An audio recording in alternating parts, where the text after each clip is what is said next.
After being teased for 2 weeks with the release of OB68, the patriarch of House Ico, Khan, has finally entered the realm and is ready to tear shit up with his Hulkbuster suit. The question is he really powerful enough to sock Victor hard enough to the point where he ends up in another server region? I don't know, I couldn't get the game to stop crashing and bugging out. How the fuck am I supposed to review Khan if I can't even fucking play the game? Is this what happens when you pick Khan and McCall at the same time? What's the new blacked? You, my friend, have just been conned. This is the first time I've seen anything like this happen. Ever. I mean, what the fuck?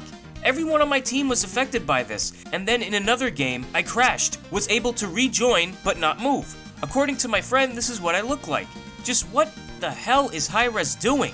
Is this supposed to happen because my friend and I picked Makoa and Khan? Could the game not handle 2 champions with grabbing abilities? Holy shit. Not only that, but if you use Khan's ultimate right when the enemy is about to die, the game gives you wall hacks for the rest of the fucking game. The blue beam that pulls the enemy towards you permanently tracks them through walls. I guess I figured out why they actually named it OB69. It's not because it's, you know, like the next one after OB68. It's not because they released 2 Valentine's Day skins like, what, a few months late? No, it's because everybody gets fucked. In all seriousness though, I was eventually able to record some proper footage and play him for a bit, and I want to preface what I'm about to say. In no way should you take my advice seriously. I am still learning about Paladins each and every day. There are tons of things I don't know, and if I make a mistake with a damage output or what items to purchase or any deck builds or any shit like that, please let me know in the comment section below because I need to learn this shit if I'm going to continue to make Paladins related content for you guys. Khan is the latest frontline champion added to the game, boasting a decent pool of health, a long-range hit scan weapon that isn't complete shit despite my negative views on it, some anti-fun abilities, and legendaries, that's right, I'm still calling them legendaries, deal with it, that range from absolutely game-breaking to downright disgustingly bad. First up is his health. He's not the most hefty frontline champion, coming in at 4,000 health, but he isn't the most fragile either. Do I think it's enough? Honestly, not really. Khan has the same amount of health as Terminus, yet in my opinion, he ends up dying a lot sooner. Aside from Ruckus, Khan is the only other frontline champion that's equipped with a long-range hit scan weapon. He does decent damage at around 720 damage per second, and has a legendary card called Storm of Bullets, yep, I'm not calling them talents, fuck off, that sacrifices 25% damage per shot for more ammo and a faster rate of fire. Without using this legendary, his gun feels extremely difficult to use. The slow rate of fire takes some time to get used to, especially if you played any other hitscan champion in the game, and I feel that because of this, it's a bit too weak compared to the other frontline ones. Before you start typing a comment about how he has the second highest DPS out of any frontline champion, let me explain why I feel that he's a bit weaker than the rest. It's because you need to land every shot to actually do some decent damage. At close range, this can be very difficult, while at long range, damage fall-off occurs. Unless you're a wizard, hitting all 4 shots within a second consistently is almost impossible thanks to all the abilities that stun and block, and trying to get any damage in on someone who's being healed is extremely pointless due to the low rate of fire that damages opponents slower than any healing ability heals them. While Khan is relatively strong on paper, he feels the complete opposite in-game. One champion in particular I feel does more damage, despite having a lower DPS, would be Terminus. He only does 650 damage every 1.1 seconds, but in theory he should be more consistent thanks to his large axe hitbox. The axe also passes through certain barriers and does burst damage instead of trickling 650 damage over time.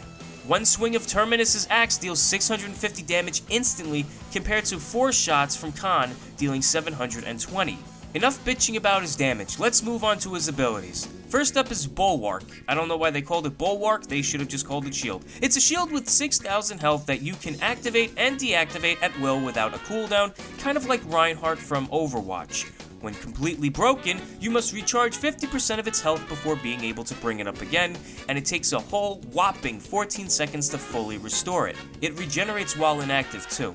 Make sure you don't let this break, or else.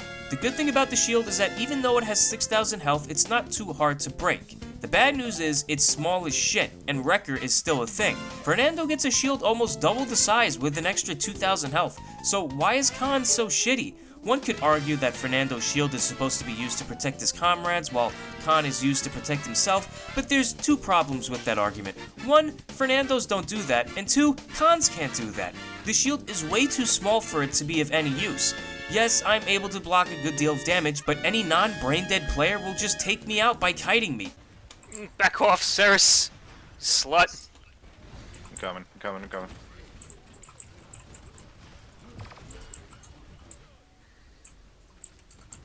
I can't do anything, I'm so low. Against an airborne target, the shield is completely useless as well because you can't aim it up, unlike Terminus, who can absorb Drogo's rockets and the like. Honestly, I would be fine with just a slight increase in shield height instead of making the entire thing larger. How unique would that be? A shield that extends vertically instead of horizontally. It doesn't have to be that outrageous, but it should protect his head just a bit more from airborne players, or players on higher ground. 4,000 health isn't that much, and it goes by quick, especially if your healer isn't paying attention, which is most likely the case. The legendary card that affects his Bulwark, Leon's Shield, increases the regeneration rate to 60% while it's deployed. It's not a bad legendary, but it's not particularly useful due to the shield being kind of garbage anyway. Battle Shout is an AoE ability that heals you for 800 health as well as the players around you, while also granting damage immunity for a short period of time. This ability is actually really fucking good and will easily be the most abused part of his kit out of anything else. The amount it heals you is pretty damn good, and you can even stop Drogo's ultimates with it. Expect to be using it a lot while playing, since more than half of the healers in this game are completely unaware of their surroundings and other players. The good thing is, with this ability and some deck modification, you don't need to rely on your healers as much. The bad thing is, it's on a 15-second cooldown by default. And even though you heal your teammates as well with this ability, you won't be able to since no one stands next to the fucking tank. I've played over 100 hours of Paladins, and I can only recall maybe 3 or 4 games when my teammates stood next to me as I played tank. This is something I just don't understand. Is it because everyone feels like they can flank thanks to how open the maps are? Or is it the fact that people aren't supposed to stand next to their tanks that have shield abilities? I just don't get it. Maybe I'll make a video about it. All I know is that when I'm not a tank, I'm glued to mine. I protect them, they protect me. That's how I usually end up winning anyway. The legendary card that enhances this ability, Firing Line, is an extremely useful one. Not only do your teammates gain 20% increased damage on top of any healing done by you, but they also gain crowd control immunity for 4 seconds as well. Easily one of, if not the absolute best legendary card out of all 4. Unfortunately, you won't be able to use it because all the retards on your team act as if they are allergic to you by standing on the other side of the map every fucking waking moment of their life. If you're gonna queue with a team, pick this one. Otherwise, stick to something like Storm of Bullets. You'll thank me later. Commander's Grab. Holy fuck, is this thing useful. Upon using this ability, you lunge forward and attempt to grab the enemy. If you manage to land this one successfully, you instantly deal 400 damage, and as a bonus, pick your enemy up and throw them over your shoulder as if you're trying to throw salt over your shoulder after accidentally knocking over the salt. This ability is on a 12-second cooldown, so it takes some time to recharge, but that's absolutely fine for an ability with such great potential. And speaking of potential, the only way you could ever use it to the full of it is with, you guessed it, a team. It's almost completely useless to use this ability in solo queue. There's almost no one ever to follow up when you use it, and if you do so happen to use it when there is more than one enemy in front of you, you're royally fucked. Now you have to deal with attacks coming from both sides. Congratulations, you've played yourself. The legendary card that complements Commander's Grab is known as Vortex Grip, which is it's incredibly useful. What am I supposed to say? Stunning any victim that happens to come into your clutches for an additional 2 seconds when they land. Sounds really good, right? 400 damage, enemy displacement, and a 2-second stun, all while being thrown into your team. Yeah, definitely. But there's one thing. No one stands behind you. Finally, his ultimate. Holy shit, is this thing... It makes up for the rest of... It's fucking great. It's fucking great. It's great. It's fucking great, man. It's fucking great. Moving on, we have the cards. I won't be going too much in depth with these, but I'll highlight some of the ones I find very interesting. Excessive Force is valuable for increasing your overall clip size. I'd pick this one if you're looking to run Storm of Bullets or just play in solo queue. Hold the Line is pretty useful too, healing you for another 60 health on top of the base 800 for each card level. Another good card to use if you're playing solo and can't rely on your healers.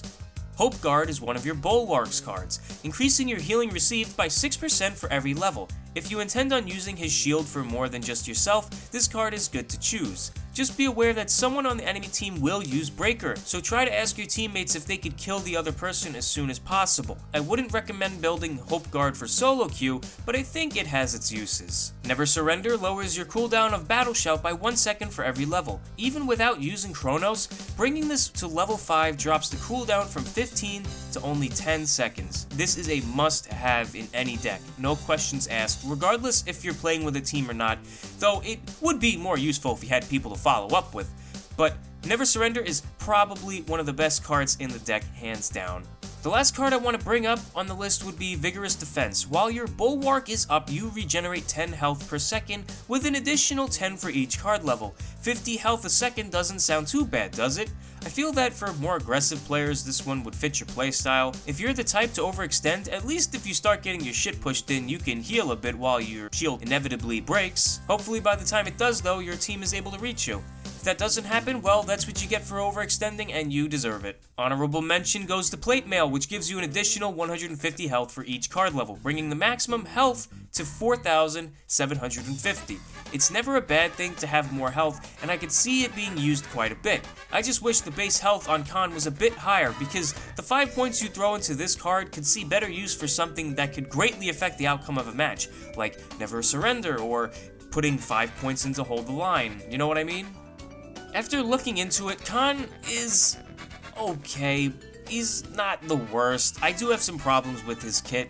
I'm by no means an amazing Paladins player, and my suggestions probably aren't going to be the most logical, but I just wanted to share a few changes that I think will make him just a teensy bit stronger than he is now without making him too broken, but I can't be too sure. After all, I'm just an Overwatch fanboy. What do I know? The first change I would suggest is to either increase his base rate of fire slightly, but lower his damage just a little bit, or change the gun to semi-automatic with increased recoil. Right now, Khan's weapon is deadly accurate and has little to no recoil at all, which is great, but the slow rate of fire takes away from his damage potential. Should Hi-Rez change his weapon to a semi-automatic, it would increase DPS at the cost of raising the skill ceiling slightly higher than it is now, because, you know, a lot of people can't click the mouse button really fast, which is kind of sad when you think about it. What about his legendary, you ask? Well, why not reverse it? Instead of lowering the overall DPS and increasing the rate of fire, it would decrease the rate of fire and increase the overall DPS.